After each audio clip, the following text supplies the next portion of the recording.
오늘 여러분들에게 봉독해드린 예레미야서 9장 23절과 24절 말씀을 본문으로 오직 이것으로 자랑할지니 라고 하는 제목의 말씀으로 여러분과 같이 은혜를 나누고자 합니다.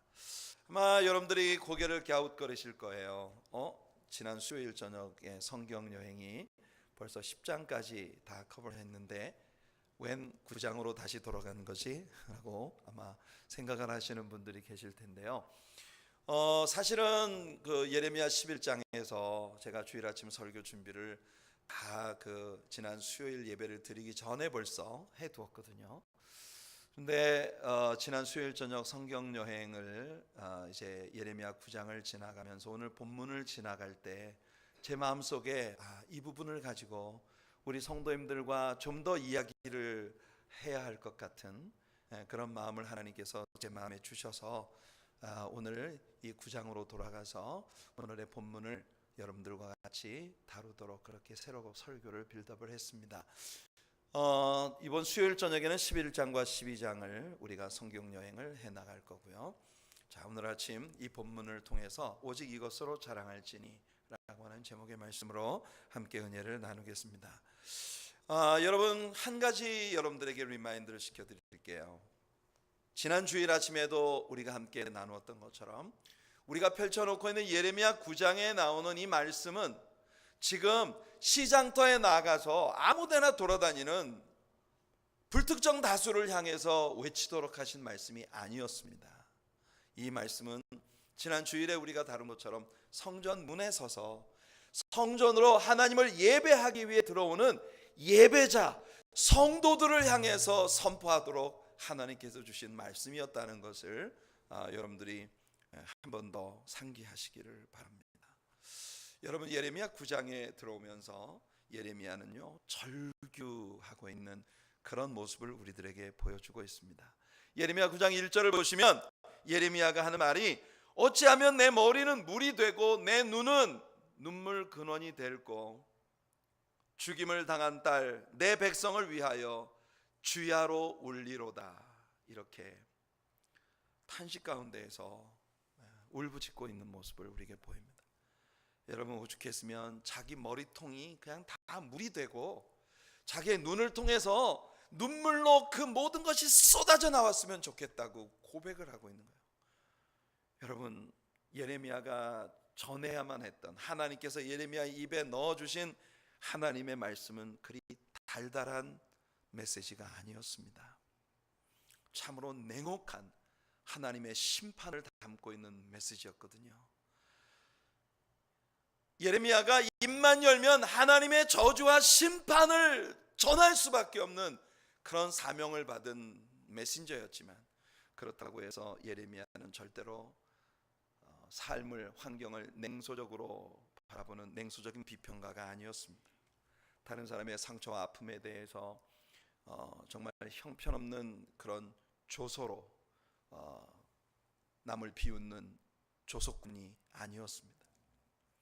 그는 다른 사람들을 쉽사리 비방하는 경박스러운 인물도 아니었습니다.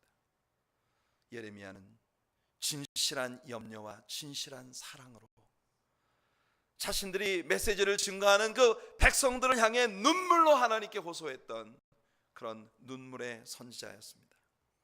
하지만 예레미야의 진심은, 백성들을 향한 예레미야의 진정한 보살핌은 백성들에게 받아들여지지 않았습니다.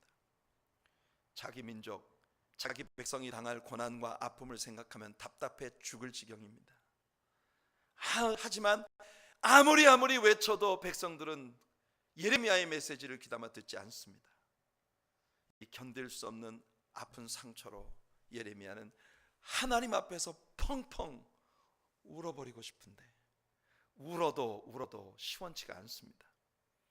그래서 예레미야는 자기 머리가 온통 물이 되고 자기의 눈이 눈물샘이 되어 그 모든 것이 눈물로 다 쏟아져 나갔으면 좋겠다고 그렇게 엄청난 고백을 하며 하나님 앞에 통곡하고 있는 것이에요. 기억하십니까? 예수님께서 십자가를 지시기 위해서 예루살렘으로 들어가실 때 예루살렘이 내려다 보이는 감람산 언덕 위에서 예루살렘을 한눈에 내려다보시며 우셨습니다. 예루살렘아 예루살렘아, 하나님의 메시지를 거절하고 선지자들을 죽이는 자들이여, 암탉이 그 날개 아래 병아리를 품으려 함같이 내가 너희를 품으려 했던 것이 몇 번이었던고.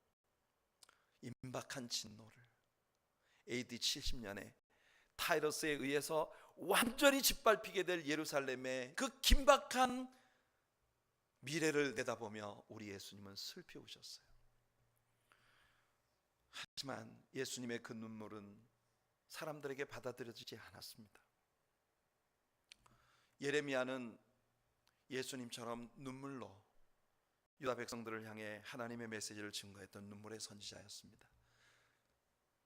마태복음 16장에서 예수님이 가이사랴 빌립보 지방에서 제자들에게 사람들이 나를 누구라 하느냐 물었을 때 사람들이 예수님을 예레미야라고 하나이다 라고는 답변이 있었습니다. 예수님과 예레미야 두 분을 공통적인 모습으로 백성들은 생각했던 거예요. 예수님이 가지셨던 그 뜨거운 눈물을 예레미야도 품었습니다. 하지만 예레미야가 그 가슴 아픈 눈물로 증거하는 메시지가 그 시대 사람들에게 받아들여지지 않았어요.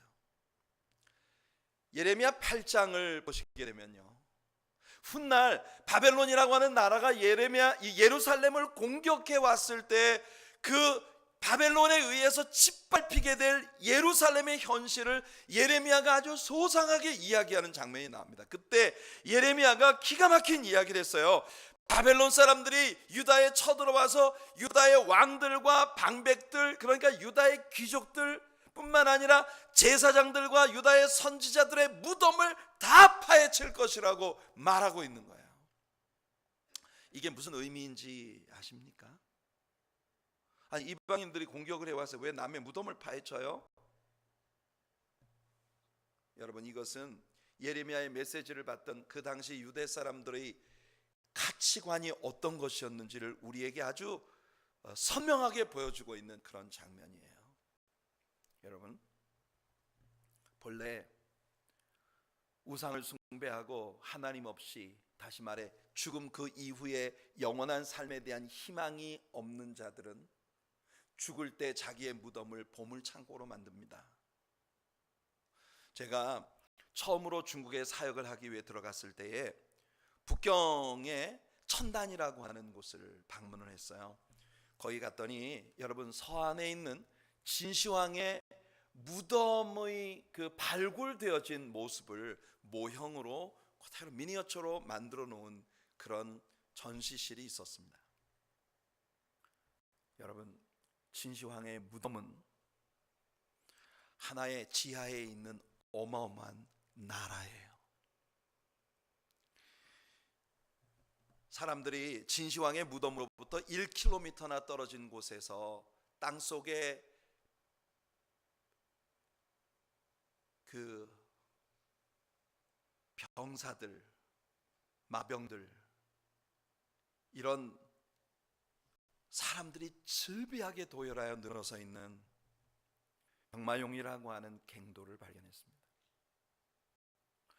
여러분, 저 그림에 보시는 이 병마용이라고 하는 이 갱도의 모습, 저기에 서 있는 빼곡하게 있는 저 수많은 병사들의 입상을 좀 더 가까이 보시면, 여러분, 현재까지 발견되어진 것으로 8,000명의 군사들의 모습이 저렇게 입상으로 조각이 되어져 있는데요, 하나도 동일한 그 모형을 만들어서 찍어낸 게 아니에요.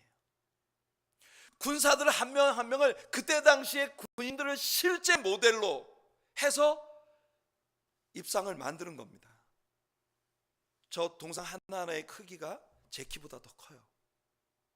실제 사람의 크기보다 훨씬 큰 그런 동상을 현재 발견한 게 8,000명이에요. 연인원 70만 명의 죄수들이 동원이 되어 진시황의 무덤은 조성이 되었습니다. 진시황의 무덤이 있는 곳으로부터 1km 떨어진 곳에 저 병마용이 발견이 되었는데, 그 말은 곧 1km 되는 그 변경이 다 땅속이 진시황의 무덤의 한 도성이라는 거예요. 어마어마한 양의 수은을 들이부어서 수은의 바다를 만들었습니다. 중국 정부는 저 진시황의 무덤을 발굴해내는 작업을 중단했어요. 왠지 아십니까? 현대 과학으로는 도저히 핸들할 수 없는 그런 어마어마한 무덤이라는 거예요. 이런 짓을 왜 할까요? 죽고 난 이후에 여러분, 저 수많은 병사들이, 수많은 마병들이 진시황을 지켜줄 거라고 믿는 거죠. 왜냐하면 그 사람의 가치관은요, 땅에 있었기 때문입니다. 사람이 육체를 떠나고 나면 그 이후에 영원을 보내야 할 영적 세계가 있다고 하는 걸 모르는 무지한 사람이니까. 땅에 살아가는 동안 땅의 모든 부와 영광과 권세가 전부라고 생각을 하고 살았고, 죽고 난 후에도 그 모든 걸 무덤 속에 끌고 들어간 거예요. 이집트의 파라오들의 피라미드, 그들의 무덤을 파헤쳐 보니 바로 왕이 죽을 때 바로 왕을 섬기고 있었던 신하들과 가녀들, 그리고 이 바로 왕을 섬기던 군사들을 함께 생매장을 시켜버린 흔적이 발견이 되었습니다. 얼마나 엄청난 일입니까? 사람들이 이런 짓을 하는 이유가 뭘까요? 하나님을 알지 못하기 때문입니다. 인간의 영이 죽음 그 이후에도 영원히 산다는 사실을 모르기 때문이에요. 땅에 있는 물질, 땅에 있는 부, 땅에 있는 권세, 그 모든 것이 전부라고 생각하기 때문에. 흥미로운 사실은 오늘 예레미야가 우리에게 들려주고 있는 말씀을 볼 때 하나님의 백성으로 일컬어지는 유다 사람들 안에 이런 문화가 조성이 되고 있었다는 거예요. 바벨론 군대가 유대를 공격해 왔을 때 바벨론의 왕들과 방백들, 귀족들, 심지어는 하나님을 섬기는 제사장들과 선지자들의 무덤까지 다 파헤칠 만큼 여러분, 그 시대 사람들의 가치관은 땅 위에 있는 것에 있었다는 것입니다. 여러분, 우리가 에스겔서를 공부하면 에스겔 38장에 매장되지 못한 채 광야에 널브러져 있는 수없이 많은 해골들의 골짜기를 우리는 봅니다. 바벨론 군대가 들어와서 갑자기 예루살렘이 패망했기 때문에 매장시키지 못한 시체들도 즐비했고, 이미 매장되었던 시체들이 다 도굴되어져서 이렇게 벌판 위에 마른 뼈들이 널브러져 있는 그런 광경을 우리는 보는 것이에요. 이런 백성들을 향해 예레미야는 눈물 어린 호소를 했지만, 예레미야의 호소는 그 시대 사람들에게 조롱과 조소의 반응밖에는 받지 못했습니다. 그들에게 다가오고 있는 저주, 하나님의 저주를 목전에 두고 있었던 그들은 어느 누구도 두려워하지 않았습니다. 다시 말씀드릴게요.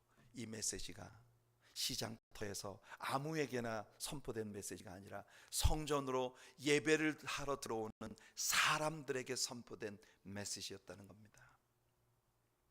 그 말은 곧 오늘 이 시대에도 교회 안에 예배를 하러 모여드는 많은 사람들에게, 이 시대에도 예레미야 시대의 유다 백성들처럼 우리들의 인생이 이 눈에 보이고 손에 잡히는 세상에 있는 것이 전부라는 가치관으로 살아가고 있는 너무 많은 사람들이 존재하고 있다는 걸 우리에게 보여주는 것이에요. 이 사람들은 세상에서 자랑할 만한 것들이 많은 사람들이었습니다. 그런데 하나님은 여기에서 그들이 자랑하고 있었던 그 모든 자랑들을 자랑하지 말라고 하십니다. 따지고 보면 하나님께서 그들에게 자랑하지 말라고 하셨던 모든 것들이 하나님의 축복의 선물들이었어요. 하나님 그것들을 무시하시는 거 아닙니다. 다만 하나님 없이 이것들을 소유하고, 하나님 없이 이것들을 누리고 사용하며, 하나님 없이 믿음 밖에서 오직 이것들만이 그들의 자랑일 때 이것은 문제라는 것이죠. 먼저 하나님은 지혜를 자랑하지 말라 하십니다. 여러분, 지혜는 굉장히 귀한 것이에요. 저는 여러분들이 모두 지혜로운 분들이 되시길 축복합니다. 그런데 지혜가 아무리 좋아도 하나님 밖에 하나님께서 쓰여지는 지혜는 잔꾀일 뿐입니다. 이것이 삶에는 도움이 될지 모르지만 하나님 앞에 그 사람을 세워주는 데에는 전혀 도움이 되지 않는다는 거죠. 하나님은 지식과 지혜의 사람보다, 하나님은 똑똑한 사람보다 순수한 사람들을 쓰십니다. 아멘이 안 되시나요? 하나님은 말입니다, 똑똑하고 잘난 사람보다 순수하고 성결한 사람을 들어 쓰십니다. 하나님 없는 지혜는 사람을요 엉터리 같은 잔꾀로 살게 만드는 거예요. 세상을 살며 지혜를 갖는다는 건 특혜죠. 지혜로운 사람이 미련한 사람보다 훨씬 많은 것을 누릴 수 있습니다. 우리가 가진 성경에서는 지혜로운 사람과 미련한 사람의 극명한 대조를 다룬 많은 말씀들을 우리는 보게 됩니다. 특별히 잠언서가 이 부분에 대해 많은 말씀을 하고 있어요. 잠언서 3장 35절을 보면 지혜로운 사람에게는 영광이 오고 미련한 사람은 잔꾀를 부리지만 결국은 욕이 돌아온다고 말합니다. 잠언서 11장 29절을 보면 미련한 사람은 언제나 지혜로운 사람 종노릇이나 한다고 말하고 있어요. 잠언서 14장 1절을 보면 지혜로운 사람은 뭔가를 항상 세우는 사람이고 미련한 사람은 모든 것을 허무는 게 주특기라는 겁니다. 잠언서 14장 3절은 말하기를 지혜로운 사람은 입을 무겁게 하고 미련한 사람은 그 입으로 매를 번다고 말합니다. 지혜로워야 되겠죠. 하나님께서 여러분들에게 지혜를 주시기 바랍니다. 이렇게 지혜가 귀하고 좋은 것이지만 그 지혜만으로 우리는 하나님 앞에 서지 못합니다. 왜냐하면 우리의 지혜가 하나님의 지혜 앞에선 참으로 보잘것없는 초라한 것이기 때문이에요. 우리가 아무리 지혜로워 봤자 하나님만큼 지혜로울 수 있겠습니까? 우리는 하나님의 창조의 세계에 대한 완전한 지식을 가지고 있지 못합니다. 극히 적은 일부의 지식만을 가지고 있을 뿐이고 우리 가진 그 적은 지식을 활용하는 능력을 우리는 지혜라고 부르는 거예요. 그러니 우리의 지혜를 가지고 어찌 하나님을 만족시킬 수 있겠습니까? 그러므로 진정한 지혜에 대해 성경은 우리들에게 가르칩니다. 이게 진짜 지혜다. 뭐라고 하죠? 잠언서 1장 7절에 보니 여호와를 경외하는 것이 진정한 지혜라고 우리에게 얘기해 주고 있는 것입니다. 진정한 지혜는 하나님의 권고를 듣는 거예요. 하나님 말씀하시면 듣는 게 지혜입니다. 잠언서 12장 15절, 로마서 16장 19절에서 그래서 바울 사도는요 진정한 지혜는 선한 일에 지혜롭고 악한 일에 미련하게 되는 것이라고 말하고 있습니다. 무엇보다 진정한 지혜는 십자가에 못 박히신 예수 그리스도세요. 십자가에 못 박히신 예수 그리스도를 아는 것이 지혜입니다. 바울의 말입니다. 유대인은 표적을 구하고 헬라인은 지혜를 구하지만 우리의 전하는 바는 오직 십자가에 못 박히신 그리스도요. 유대인은 이를 꺼리고 이방인에게는 미련한 것이로되 오직 부르심을 입은 자들에게는 하나님의 능력이요 하나님의 지혜니라. 그래서 바울 사도는 우리 하나님은 세상의 미련한 것들을 택하사 지혜 있는 자들을 부끄럽게 하려 하시고 세상의 약한 것들을 택하사 강한 것들을 부끄럽게 하시는 분이시라고 고린도전서 1장에서 정리하고 있는 것입니다. 성도 여러분, 지혜를 자랑하지 마세요. 진짜 지혜는 하나님을 두려워하는 것입니다. 또한 하나님은 힘을 자랑하지 말라 하십니다. 용사는 그 용맹을 자랑하지 말아라. 용맹이 뭡니까? 이 세상에서 누구에게도 질 것 없는 용기와 힘이에요. 하나님 앞에서 올바른 힘의 개념은 무엇일까요? 사람이 세상을 살면서 건강하다고 하는 건 특혜입니다. 용맹과 힘을 갖는다는 것도 우리의 삶에서 큰 혜택이죠.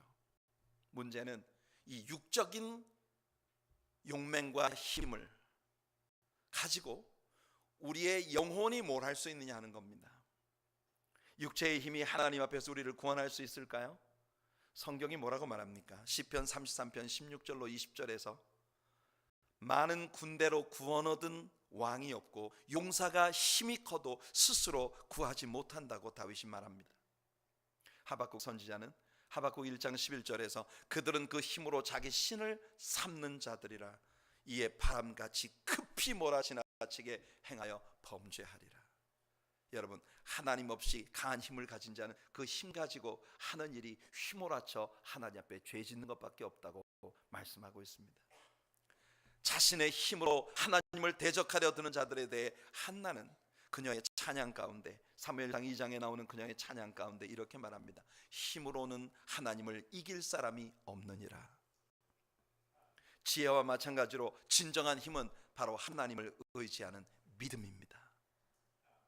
나의 힘이 되신 여호와여, 내가 주를 사랑하나이다. 이렇게 시작되고 있는 시편 18편에서 다윗은 끊임없이 여호와는 나의 의지가 되시고, 여호와는 나의 믿음이시며, 여호와는 나의 힘이시고, 여호와는 나의 반석이시고, 여호와는 나의 산성이 되시며, 여호와는 나의 요새가 되시고, 여호와는 나의 피할 바위가 되시나이다 고백하고 있는 거예요. 여호와 하나님이 여러분의 힘이 되시기를 바랍니다. 그래서 다윗은 그의 시편 가운데 수도 없이 반복한 말이 나의 영혼아 잠잠히 하나님만 바라라. 하나님을 잠잠히 바라보겠다고 말하고 있는 것입니다. 다윗처럼 예레미야도 예레미야 16장 19절에서 여호와께서 나의 힘, 나의 보장, 환난 날에 나의 피난처가 되신다고 고백합니다. 따라서 성도로서 우리가 얻을 수 있는 진짜 힘은 예수 그리스도를 믿는 것이며, 믿는 자에게 주시며 약속하신 성령의 능력을 받는 것입니다. 왜냐하면 힘으로도 못하고 능으로도 못하는 것을 오직 여호와의 신으로 하기 때문이에요. 그 다음 세 번째로, 하나님은 부를 자랑하지 말라 하십니다. 부에 대해서 성경은 우리에게 무엇을 말합니까? 우리가 세상을 살아가는 동안 부를 가지고 있다면 그 또한 크나큰 혜택이죠. 물질을 가지고 할 수 있는 일은 참 많습니다. 돈이 많으면 정말 좋아요. 여러분, 저는 제가 섬기는 여러분들이 물질에도 하나님의 큰 복을 받아서 다들 부자로 사셨으면 좋겠습니다. 여러분, 물질은 우리들의 삶에 많은 혜택들을 가져다 주죠. 편리한 주거 생활, 살찌는 음식들. 부가 있으면요, 일정한 권력도 손에 잡을 수 있습니다. 왜냐하면 오늘의 사람들은 부를 곧 힘으로 보기 때문이죠. 하지만 이 부 역시 우리들의 이 세상에서의 삶에 약간의 유익을 줄 뿐이지 그 부의 힘으로 하나님의 마음을 살 수는 없습니다. 물론 그 부가 우리의 영혼을 구원해 주지도 못합니다.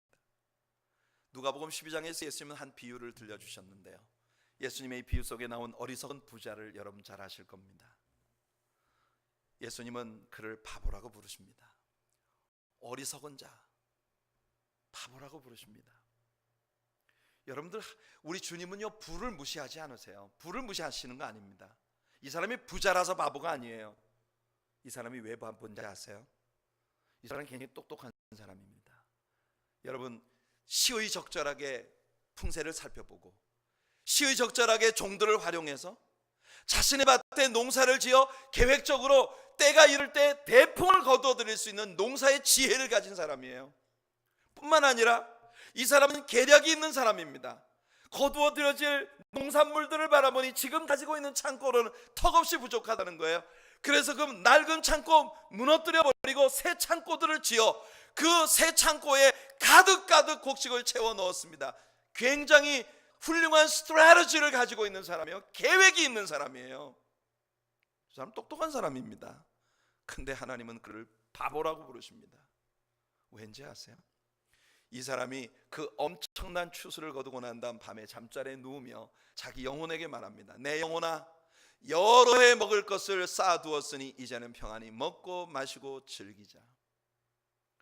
하나님은 그를 바보라고 부르십니다. 왜냐하면요, 그가 쌓아놓은 가득한 창고 가득한 물질로는 자기 영혼을 전혀 행복하게 못한다는 걸 모르기 때문이에요.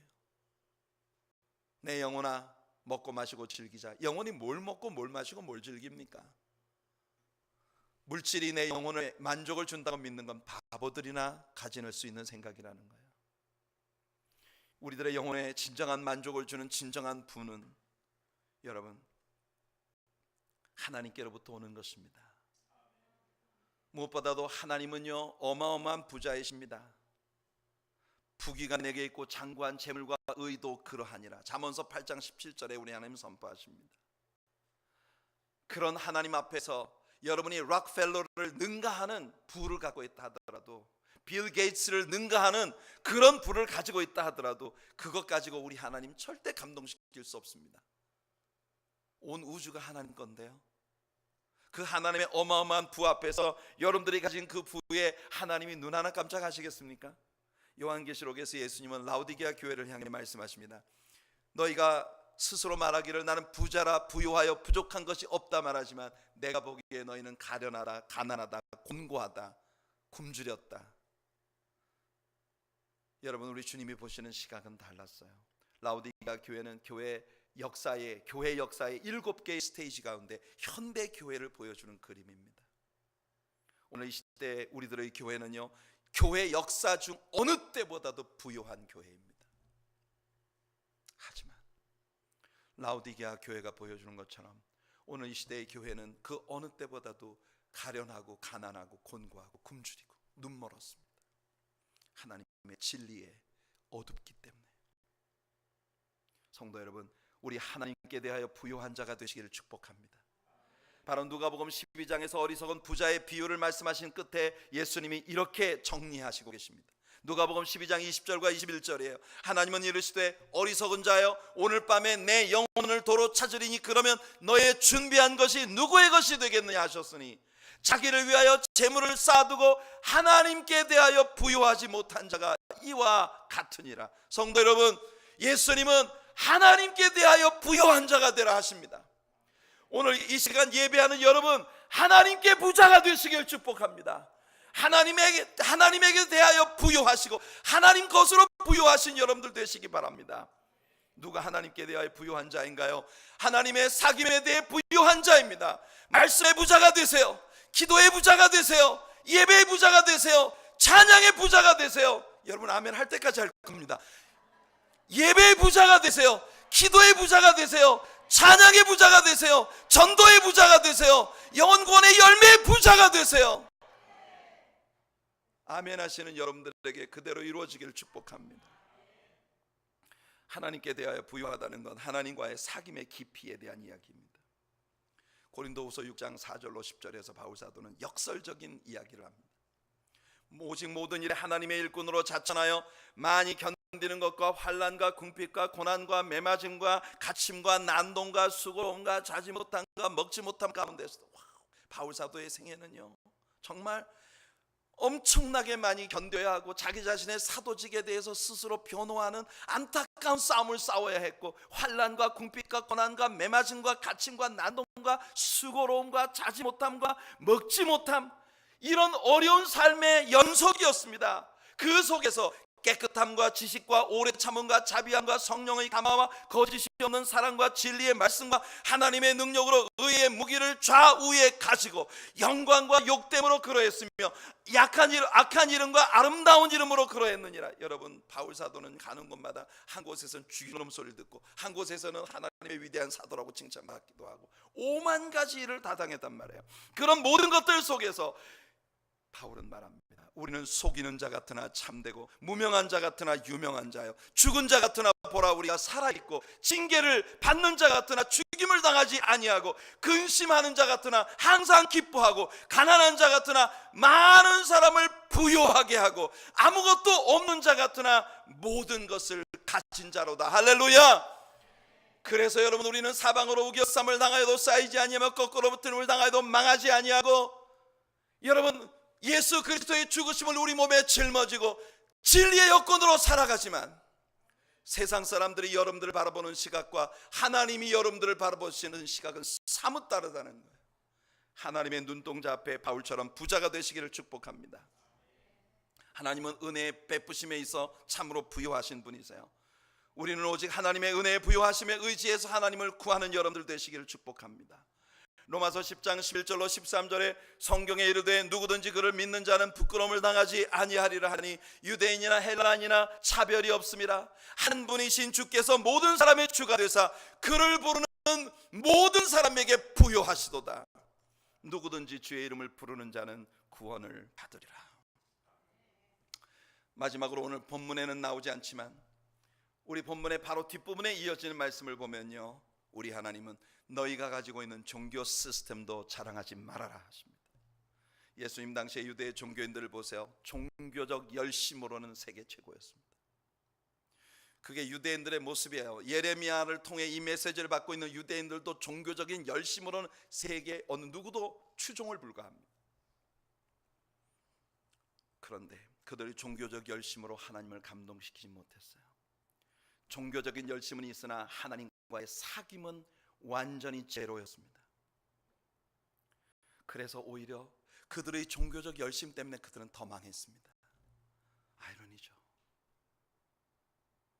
여러분, 이 세상에 많은 사람들이 자기가 믿고 있는 종교 때문에 망합니다. 사실은 변화받기 이전에 바울 사도가 그 대표적인 케이스였어요. 지난 주일에도 함께 나누었듯 유대인들은 그들이 재건한 성전의 위용과 아름다움에 스스로 도취되어 버렸어요. 그래서 그들의 재건된 성전이 있는 한 하나님은 절대로 우리를 버리지 않으실 것이라 믿었습니다. 뿐만 아니라 그들은 육체의 할례를 행한 자들입니다. 할례 없는 이방 족속들이 어찌 할례받은 하나님의 선택받은 백성들을 건드린단 말인가? 할례라고 하는 건 뭡니까? 육체의 한 부분을 절제해내므로 세상으로부터 나는 구별되어져서 하나님께 바쳐진 자가 되었다는 일종의 토큰이고 일종의 배지입니다. 여러분, 배지에 속는 건 사람이에요. 하나님은 우리 가슴에 있는 배지나 우리의 타이틀이 담긴 명찰에 속지 않으십니다. 하나님은 우리의 중심을 아시는 분이십니다. 예레미야 선지자가 그토록 부르짖어도 유다 백성들은 들은 척도 하지 않았습니다. 왠지 아십니까? 그들은 그들 자신이 하나님을 가장 잘 믿는 자들이라고 믿고 있었기 때문이에요. 다시 말씀드릴게요. 이 말씀은 말입니다, 성전에 들어오는 사람들에게 선포된 말씀이었습니다. 사랑하는 성도 여러분, 그 시대의 유대인들처럼 오늘날도 너무나 많은 사람들이 지혜를 자랑하고 힘을 자랑하고 부를 자랑하고 세상에서 자신이 누리는 영광을 하나님 앞에 내세우고 있죠. 심지어 자신이 열심히 다니고 있는 교회 생활, 종교 생활, 그것이 자기를 구원해 줄 것이라고 믿고 있단 말입니다. 그런데 우리 하나님께서 오늘 본문에서 이렇게 결론 지으십니다. 자랑하고 싶거든 오직 이것으로 자랑해라. 자랑하는 자는 오직 이것으로 자랑할지니. 뭘 가지고 자랑하라는 겁니까? 한마디로 여호와를 아는 것, 여호와를 경외하는 것, 오직 하나님 안에 은혜와 공평과 정의, 즉 의를 깨닫는 것으로 자랑하라고 말씀하십니다. 오직 이것만이 우리들을 하나님 앞에 세워주는 힘이 된다는 말씀이죠. 인간이 자랑하는 지혜도 힘도 부귀도 외형적인 종교 시스템도 그 무엇도 우리를 하나님 앞에 세우지 못합니다. 오직 하나님을 아는 것, 하나님의 은혜와 의를 깨닫는 것만이 우리를 하나님 앞에 세워준다는 것이에요. 사랑하는 성도 여러분, 오늘 교회 안에 앉아있는 여러분들은 하나님 앞에서 무엇을 내세우고 계신가요? 바울 사도가 가졌던 그 욕심을 저와 여러분들이 함께 품게 되기를 바랍니다. 바울 사도의 욕심이 무엇이었는지 아시죠? 빌립보 교인들에게 바울은 편지했습니다. 내가 예수 그리스도 안에서 발견되어지는 것과 예수 그리스도를 얻는 것, 이것을 위해서 나는 I press on myself, 나의 달려갈 길을, 내 믿음의 경주를 끝까지 경주할 것이다. 바울은 그의 목숨을 내려놓는 순간까지 예수님을 더 알고 싶어 했습니다. 바울이 누굽니까? 그는 실로 지혜의 사람이었고요, 힘과 권력의 사람이었고요, 부자였고요, 종교 시스템의 핵심 인물이었습니다. 오늘 하나님께서 자랑하지 말라는 그 모든 것을 최고의 자랑으로 여기던 사람이었죠. 그는 인생 대차대조표에 있어서 자신이 자랑하는 그 모든 것들이 크레딧 사이드에 있었던 인물입니다. 바울 사도가 주님을 만나기 전에 여러분 그의 데뷔 사이드에 대차대조표에 차변에 위치하고 있었던 건 예수였습니다. 자기처럼 할례도 받지 않고 자기처럼 율법도 지키지 않고 공부도 하지 않은 무지랭이들이 오직 예수를 믿는 거 하나만 가지고 하나님의 자녀가 된다는 이 엉터리 없는 믿음, 그게 바울에겐 수치였단 말이에요. 그런 바울이 예수를 만났습니다. 다메섹으로 내려가는 길에서 예수님을 직접 만났습니다. 눈이 먼 채로 주여 니시오니까 내가 무엇을 하리까? 몸부림치는 바울에게 우리 예수님은 선명히 말씀하십니다. 나는 네가 핍박하는 예수라. 제가 뭘 할까요? 다메섹으로 들어가라. 너에게 할 일을 가르칠 자가 있을 것이다. 그날 이후로 바울의 인생 대차 대조표는 완전히 바뀌어버렸어요. 그가 그토록 인생 자신의 생의 크레딧이라고 믿고 있었던 모든 자랑거리들이 다 데빗사이드로 옮겨갔습니다. 자신이 데빗사이드에 있다고 생각했던 예수 그리스도가 그의 유일한 크레딧이 되신 것이에요. 그 순간부터 바울은 남아있는 그의 모든 인생을 완전히 통틀어 예수 그리스도를 알고자 하는 그것 하나에 모든 것을 쏟아부은 것입니다. 성도 여러분, 우리는 시편을 공부하며 은혜와 진리는 절대 한 곳에 있을 수 없는 속성을 가지고 있다는 걸 배웠습니다. 은혜는 말입니다, 용서해주고 불쌍히 여겨주고 덮어주는 거예요. 진리는 뭡니까? 까발리고 드러내고 들춰내고 정죄하는 겁니다. 공의와 자비는 절대 함께 있을 수 없습니다. 그런데 은혜와 진리가 만나고 공의와 자비가 입을 맞추는 곳이 어디예요? 예수님의 십자가입니다. 십자가밖에는 우리에게 희망이 없습니다. 우리에게 쏟아질 모든 저주들이 갑자기 축복이 되고 하나님 앞에서 말할 수 없는 빈곤한 자가 영원한 부를 얻게 되는 것, 그것이 십자가뿐이에요. 십자가 십자가 내 자랑 이것뿐, 하나님의 나라에 들어갈 때까지 우리는 진시 황제처럼 부자로 살지 못합니다. 우리는 이집트의 파라오처럼 권력의 상등으로 살지 못합니다. 그래도 적어도 우리는 말입니다, 자신의 무덤 속에 온갖 보화를 집어넣고 살아있는 사람들, 생떼 같은 사람들을 생매장할 만큼 바보가 아닙니다. 우리는 우리의 육체가 콜랩스되는 순간 우리의 진정한 자아인 우리의 영이 몸 밖으로 나와 하나님께로부터 내려온 새 장막을 입고 영원히 주님과 함께 거한다는 것을 압니다. 할렐루야. 그래서 우리는 육체를 위해 사는 사람이 아니요 세상을 위해 사는 사람이 아니요 저 영원한 가치를 지닌 하늘나라를 위해 사는 사람들이죠. 그래서 말입니다, 저는 이 제 몸뚱아리를 제가 사망하는 그 순간 필요한 모든 사람들이 가져다 쓰도록 사인해버렸습니다. 왜냐하면 이 몸은 진정한 제가 아니거든요.